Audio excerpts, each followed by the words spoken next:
Siang pemirsa, seputar informasi kembali hadir di sela-sela aktivitas Anda bersama saya, Saada Afifah yang akan memberikan berita terbaru seputar COVID-19.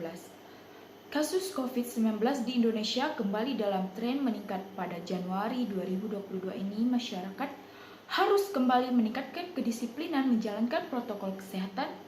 Selain itu, pemahaman gejala COVID-19 juga harus ditingkatkan agar bisa langsung karantina jika mengalami tanda-tanda infeksi virus corona tersebut. Terutama, masyarakat harus memahami gejala COVID varian baru ini yaitu Omicron. Pasalnya, kasus COVID-19 Omicron di Indonesia sedang marak mulai tahun 2022. Melansir data Satgas COVID-19 hingga Minggu 9 Januari 2022, ada tambahan 529 kasus baru positif COVID-19 di Indonesia. Sehingga total menjadi 4.266.195 kasus positif COVID-19. Sementara itu, jumlah yang sembuh dari kasus positif COVID-19 bertambah 211 orang, sehingga menjadi sebanyak 4.115.958 orang. Sedangkan jumlah orang yang meninggal akibat positif COVID-19 di Indonesia bertambah 2 orang, menjadi sebanyak 144.129 orang.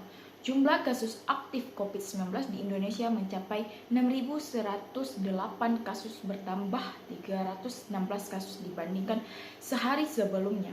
Kementerian Kesehatan atau Kemenkes mengumumkan kasus COVID-19 Omicron di Indonesia terus meningkat. Pada Jumat 7 Januari 2022, Kemenkes mencatat penambahan kasus Omicron di Indonesia sebanyak 57 orang. Dengan demikian, total konfirmasi COVID Omicron di Indonesia sebanyak 318 orang.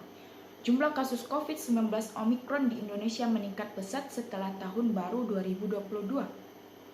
Kebanyakan orang terinfeksi COVID Omicron di Indonesia adalah mereka yang sudah divaksinasi lengkap dan tidak bergejala sampai bergejala ringan. Artinya, dengan vaksinasi dapat mengurangi tingkat keparahan akibat COVID Omicron ini.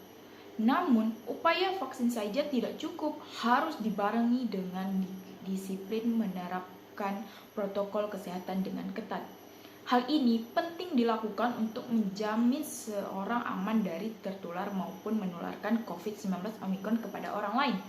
Sekian berita yang bisa saya sampaikan hari ini. Tetap patuhi protokol kesehatan, tetap patuhi 3M, mencuci tangan, memakai masker, dan menghindari keramaian. Saya Saada Afifah dan selamat siang.